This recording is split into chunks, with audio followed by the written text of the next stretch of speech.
New tonight, a lawyer for E. Jean Carroll saying the writer may sue Trump again for comments he made during last night's CNN town hall, mocking her claim that he raped her in a Manhattan department store in the mid-1990s.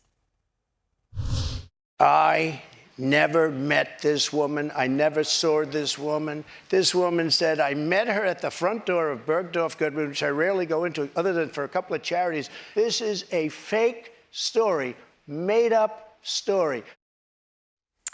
An attorney for Carroll telling the New York Times everything's on the table, obviously, and we have to give serious consideration to suing Trump again. It comes as Trump officially filed his appeal in the $5 million jury decision that found that he sexually abused and defamed Carroll. Out front now, Ryan Goodman, co-editor-in-chief of Just Security, also former special counsel at the Defense Department. So, Ryan, let's start there. These comments we just played from Trump, they match almost identically with his social media posts in October 2022, right? Almost identically, but that is very significant because that post is the post that the jury found to be defamatory in this case. Quote, I don't know this woman, have no idea who she is. She completely made up a story. So do you think she could win another defamation case? Absolutely, because it is a kind of a replica of what he said before. A jury has already found unanimously that that was defamatory. And in fact, she could actually walk into the court and say, part of this has already been decided between these two parties. There's already a unanimous verdict that I was telling the truth about the sexual assault, and what he did was maliciously defaming me. And here he has done it again. Right, so she could absolutely do it. Now, I guess the big question is, will she? I mean, she already has a victory. She's got $5 million. Yeah, it's a very personal choice as to whether or not she wants to do it and put herself through another trial, but she might be able to convince the judge that, as I mentioned, in a certain sense, some of these issues have already been decided, so she does not have to go through the rigor again of going through what happened to her. That will already be established, and then she can just go to the question of defamation, not to the question of whether or not there was a sexual assault. Okay, so take that part away, all right, which could be very significant. Now, you're pointing to a few other comments last night that could impact the two DOJ criminal cases in which we are still awaiting potential indictment from the DOJ. So let's start with January 6th. Caitlin asked Trump about the danger that was posed to his then Vice President, Mike Pence. Let me play that exchange. One person who was at the Capitol that day, as you know, was your Vice President, Mike Pence, who says that you endangered his life on that day. I don't think he was in any danger. Mr. President, do you feel that you owe him an apology? No, because he did something wrong. He should have put the votes back to the state legislatures, and I think we would have had a different outcome. You find that incriminating. Explain. It's very similar to the testimony that was given to the January 6th committee where he says Pence deserved it, in the sense that he was put in danger, and then the answer is no, but he is responsible for having put himself in danger by not decertifying or trying to interfere with the certification of the election. He's saying it similarly, and also his lawyer says that to Pence's lawyer in the midst of the attack.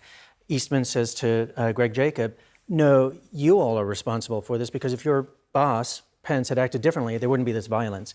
That's very incriminating, and it also goes with him suggesting that he would pardon some of these people, even up to the Proud Boys.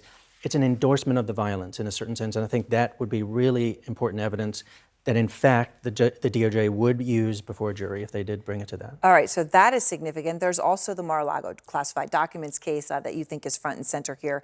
Let me play the exchange over the classified documents. Did you ever show those classified documents to anyone? Not really. I would have the right to. By the way, they were declassified What do you mean, not really? after. Not that I can think of. Let me just tell you, I have the absolute right to do whatever I want with them. Not really, and not that I can think of. So that's hedging on this very important question. Right. Did you share it with anybody else? If he shared those documents with anybody else, it puts the case in a very different category under the Espionage Act, and it ratchets up the likelihood that he'll be indicted, because that's a very different kind of a case if you share it with other people. The fact that he's hedging like that, I'm sure everybody inside of Jack Smith's, the special counsel's office, their ears pricked up, because he's not denying that he did that. It sounds like there's something really there. Plus, he's also saying that he was aware that the documents were removed from the White House. That's another piece that he said last night, that is really important to the case. All right. Well, of course, as we await those possible indictments, whether there would be one in January 6th as well as Mar-a-Lago, whether they come together or not, we await. All right, Ryan, thank you very much. And I want to go now to Republican Congressman from New York, Mike Lawler.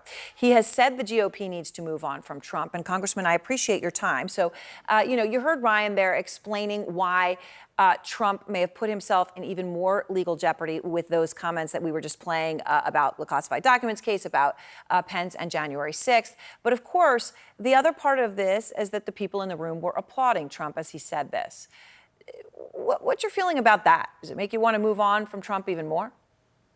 Well, I can't speak to the CNN town hall or how the audience was selected or the topics discussed. I mean, that's something obviously you guys can speak to better than I. But, look, I've said repeatedly that, I think the party needs to move in a new direction, that I think whoever the nominee is needs to be focused on the future and the challenges facing the American people. Right now in Congress, we're focused on the debt ceiling and the migrant crisis impacting our nation.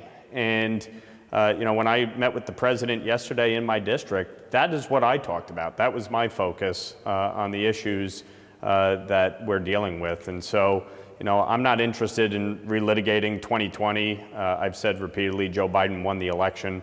It's time to move on from that. So, and I'm going to ask you both about debt and immigration. But first, I do want to ask you one other thing, because what matters here at this moment in time, whatever the predicate is what other Republicans are going to do. You're talking about yourself, but there are Republicans who have been strong supporters of Trump in the past who are breaking with him over some of his remarks last night. And I wanted to play two of them. They may surprise you. Senator Hawley is one of them.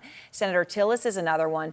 They're weighing in on the fact that Trump promised, yet again, pardons for January 6th rioters. Here they are.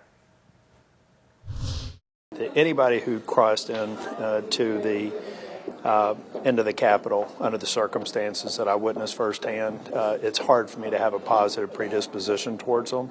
But just generally, I disagree. But if you're asking me, do I think you should pardon people who engaged in rioting behavior? No, I don't. Of course, Senator Hawley, as you're well aware, Congressman, voted to overturn the election. He had that famous, fist bump to the pro-Trump crowd on January 6th before it stormed the Capitol. But neither of those senators actually went so far as to say they would not support Trump as the nominee. They're not saying, let's move it. They're not saying what you're saying, right, loudly and clearly. So what do you read into this? Do you think this is the beginning of real cracks in Trump's core support or not? Well, look, I can't speak to others and what they think or how they're going to act during this primary process. What I can say is this: with respect to January 6th, I was the first state legislator in New York to condemn it. I don't care, frankly, who it is. Anybody who stormed the Capitol should be held responsible for their own conduct. Yep. Just like anybody who stormed a federal courthouse in Oregon, or anybody who burned a police precinct to the ground. When you commit acts of violence, you should be held liable, period. And as far as I'm concerned, that's the bottom line on this.